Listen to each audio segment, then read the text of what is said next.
अरे देखो हम तो ना सोचे तनी ना कि अब कुल काम धंधा छोड़ के अब गाना में गाओ काहे से कि हम देखो तनी कि गाना गावला में बहुत बड़ाई बाटे, बहुत इज्जत मिला ताटे, प्रोग्राम करे के आदमी बोलावता।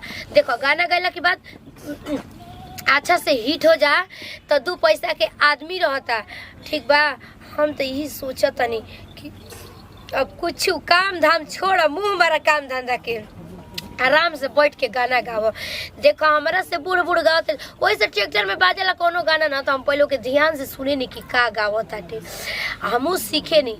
हे भगवान जी हमारे साथ दिए, सच में हम बहुत कोशिश करत तनी आ गाओ तनी। हका ना ट्रैक्टर में हुनकर टराका में बलुया गिरत रहे टेंगर बोक तो ना गावत रहे हमें ट्रैक्टरा में टराकावा में गाना।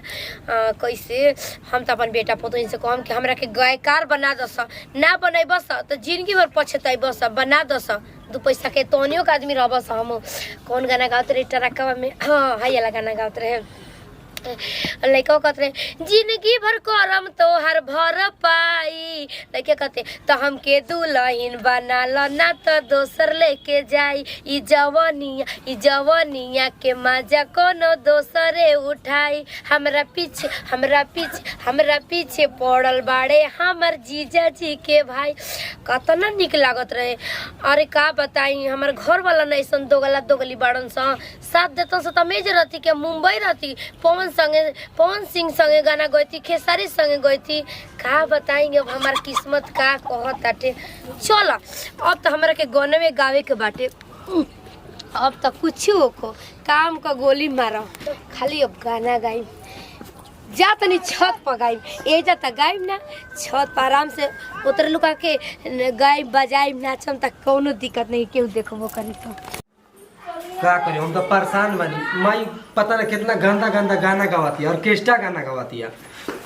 के हम समझाई करे कि उल्टा सीधा गाना मर्जे पवन खेसारी बनल बिया, का हम करी। अरे तनी सोनी सुमन बन जाए, कितना स्टार बाड़ी गाना गावेली एक से एक, तो माई के बुद्धि में अमरूधी पता न कहाँ चल गई, पर कुछ नहीं के बुझा गावत ये गाना उठा लाली से रोटी भोर लो, ट्रैक्टर वाला फंस गई बाटे, जीजा जी के गाँव में बोलौले बनी, निक नहीं खेला हमारा पढ़ाई पढ़ा तनी वही जो गाना गावे लगा दिया। का हम समझाई, अब वह समझाइए सब मेरा रुआ या बहनी है, हमके नहीं के कुछ करे के न तो हम बहुत बेजाइया हो जाए, कितनो करो तब वो बेजाइए बने। ठीक बा सरिया दें तबे ना खाना बनी, तो हमारी लगा के करे धरे वाला बाटे। सब घरवा में गाय के बनत आवे, जब देखा तब बुढ़ौतिया में देखा मम्मी जी को कितना याद कइले बानी, इतना तो बेटी पर तो इतना याद कइले से जितना ई बुढ़ौतिया में याद कइले बानी, ये अब बुढ़ौती में कितना याद कइले बानी तो जवानिया में कितना याद कइले हो खा। एकदम से घर में रहल दुसुआर हो गइल बा, हमरो किस्मत ही फूट गइल रहे आ कि ये घर में चली आई। ये भगवान एकदम मन नहीं करते जान के रहे के घर एकदम से ना गाँव बिगड़त आवे इनके देख देख के। सब को हटा करे अपनी ससुरी के ना सिखावे लिखा कुछ हो तुमको लाजो शर्म नहीं खेओ करा आ कि हे उम्र में गावत है सब तो हम ही के बोलत काहे नहीं के सब बुढ़िया के आके बोलत आ कि हाँ एंगने ना करे के चाहे तो गायक बना। देखो तनी कि गा के आ तो बिल्डिंग पिटा लेलू काम करे के बेरी एकदम से हाथे गोड़ नहीं खे आ कह दे गाना गावे के इतना गोरे गोरे देही आप सूट करिया भोनी दीवाना तोहार गोरिया, गोरी गोरी देही आप सूट करिया। छते पे आके ना से तनिया केहू देखी त का कही। अरे त मने की गायकार है ना आदमी बनेला लाज लहाज देखो ने उजा गई बे घर में रहे के मन नहीं खेला लाज लहाज देखा ना सुन ना सुन ना लाज लिहाज देखबी ना तो ना हो पाई गायकार। हमके गायकार होके के बाद दुनिया अपन मुंह पिटा वैसे मतलब नहीं के।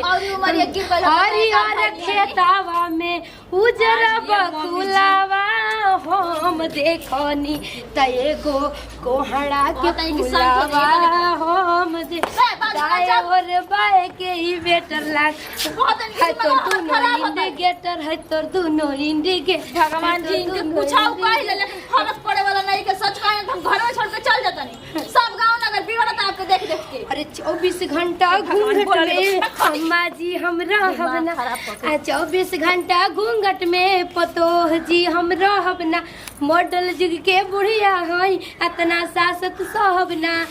अरे बेटा पतो की सोजा हमहू ताई से ला जाई काहे खाई अपना मर्दा के कमाई ला जाई काहे। अरे बाप रे बाप कितना मजा आता गाना गा।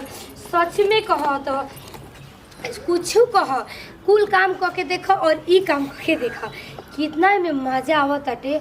गाना तो मन गल अरे ऐसन दुल्हा खोज दिहले पापा जी हमार की सटत न का बताई। हम तो सच में कहत है हम तो सोचले ना रही कि हम इतना नाच ली और इतना गाल बताओ हमारे कुछ ना उतरल आ जौन की सब कुछ आवे लागल। कितना निकला था। अरे गांव के छोकरावन से मारली नजरी।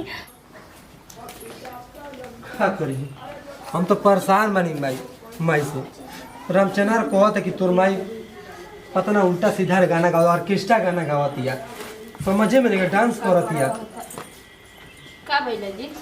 का बोल हम का करी मैं तो ताना सुनने के पड़ता गांव के लोग का कहता। ठीक तो कहत हवे बहुत बढ़िया बात कहत हवे कि अब बिटिया बनत रही घर से बाहर निकल दूसरा रगड़ सबके कहत करे अपनी ससुर के ना समझा के रखेली पूरा गांव नगर बिगड़ जाता इनके देख देख के। आ ये उम्र में गाना गावे चाहिए उनके। ओकरी बुद्धि में का हो गल कर बुद्धि तरकुल पर चढ़ल बा किंग ने हम उतारी का फायदा होता ना सुना उन्होंने के समझदारी बाकी आजकल की जमाना में किंग ने रहे के चाहिए जितना आप कमाई होत कोइले बाड़ी घर में। हमार तो सच में कोई ना कि किस्मत ये भगवान जी फोड़ देल रहना के घर में आ गई। ओकरा के हम भगा दी। अब आप जानी भगाई भर्ती करा दी ऑर्केस्ट्रा में भर्ती करा दी बंड पार्टी में भर करा दी ओय में गाई गाना ई बतिया आप निगाहों ने छोड़ा है तो आपके बड़ी खराब लागल रही केतनो करम ने घर खातिर तो कबो हम बाउर रहब सब तो बढ़िया रही। सियान बेटी पहले उनके बारे में नहीं का चिंता तो अपने बारे में हम गायक बनब तो चरचकिया में चलब तो दुतलिया घर हो कि बने इतना सपना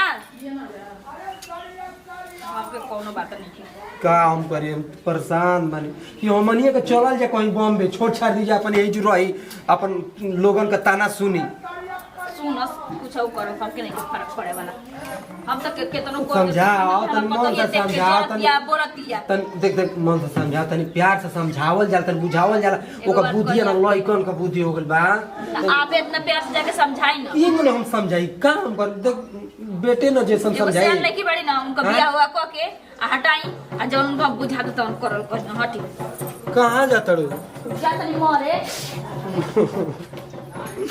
किंग न समझी रे तब उनको रामचंद्र से पूछ के कोनो उपाय करत सुखैती करे ना ठीक बा आवत तरी। अरे हमके दुल्हन बनल न त दोसर लेके जा खाली गाना इतना ही निक लगता ना।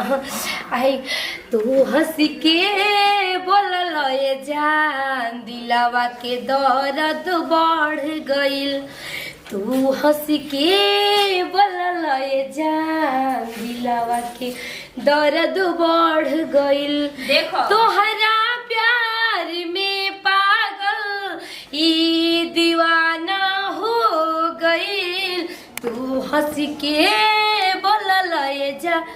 अरे ओठ के लाली कान के बाली तोहरे लाबा अरे आँख के काजल बाल के गाजल तोहरे लाबा। अरे जानू नहीं खेला बता के इजे कबे से खड़ा बन जा बोला बन जा से खड़ा बन दिखाई खने के ताक में का हो गइल तारा रे इतना गौला बजावला में बिजी रादड़ी के आजकल तू नहीं खुद दिखाई दी बुची। देखा सब बोलला से कोनो फायदा नहीं के एखले हमरे संगे नाच के गा के देखा सब आ नहीं तो चरित्र बन चल जे मर के त हमर शौक पूरा नहीं न तो रिकॉर्डिंग करा दो सब त तारा पाछे भैया कितना परेशान बा जाए दादा कह तो उनका की बताओ भगवान चाहिए बनौले हो यहाँ पे सोच अरे जानू जानू कही के दिलवा देले बड़ा दूरी नीली नीली अखिया से अरे भाई चुप हारे कोई दिल जा तू अब पैरों पड़ जाता है अब लगता के साच मुआ ते बयाज नीली नीली अखिया से कोई दिल जा तू लगता कि साच सुन सुन भर्ती करा दे तोरा के ऑर्केस्ट्रा में बंड पार्टी में अरे नतिया हम तो नचानी नचानी बजानी वही में नचिए ठुमका लगा ये रुपया मिली पैसा जब देखा तब ऑर्केस्ट्रा है बंड पार्टी ऑर्केस्ट्रा तार बाप उसका प्यार से ओमे झुनझुना बजे तो ठुमुक ठुमुक हिलाई ह देखो सा हमरा खातिर के ना कुछ उपाय करो सा ठीक बा मैं तनी इज्जत प्रतिष्ठा जाना तारी की बुझिए एगो सयान बिया का बिया शादी कैसे हुई हां तू सोचा तारी समझ जो। अरे देखो तो भैंस के आगे कितना बीन बजावा ओकर प्रभाव ना पड़ला। माने कि तू सुधरे वाला नहीं ना नहीं की सुधरे वाला। पूछो करके भैया भाई तू समझा तो बिया शादी कैसे समझा तनी समझा। अरे कहेला कि रेडी रखो पीस के मसाला हो लुंगी पहिन के ऊ भोरे भोरे जाला हो चल मटकाई के कोमर पर मारला सैया मारला गड़ैया में गड़ैया भैया कहले ना तू मने का। अच्छा तू बता हमार लड़की है तू हमार दर्द ना समझबी तो के समझी बता। हम जानत नहीं तोहर दर्द खराब हम काम करतनी गाय भैंस के गोबर पानी करते बनी। अरे माई तू जितना अच्छा काम करते रहो उतना अच्छा केहू नहीं के काम करती गांव में बताओ तो ते काम अच्छा करता तनी हमर शादी ब्याह हो जाता हमर शादियों के सोच ना तो शादी ब्याह हो जाता ते स्टूडियो में गइए प्रोग्रामो करिए खेसारी पवन के साथ फोटो खींचिए आ ते हमर स्टाइलिश माई है ना। ऐसा मोबाइल ना बना जिसका कवर नहीं ऐसी लड़की नहीं जिसका लवर नहीं। खिसिया तोरी सब बतावा हो केहू केहू के शौक लागेला कि हमर घर में केहू गाओ और हम गावत तनी तो यानी के मने नहीं खे भावत। इहे तो आजकल के जुग जमाना बा। बताओ इतना अच्छा बुद्धि विचार देता नहीं 2 रुपया दे पर बुद्धि मत दे भगवान। कितना हमर शौक लागल बाटे चाहे कुछ हो जाए शौक तो पूरा करबे करब। जा जा जा तनी।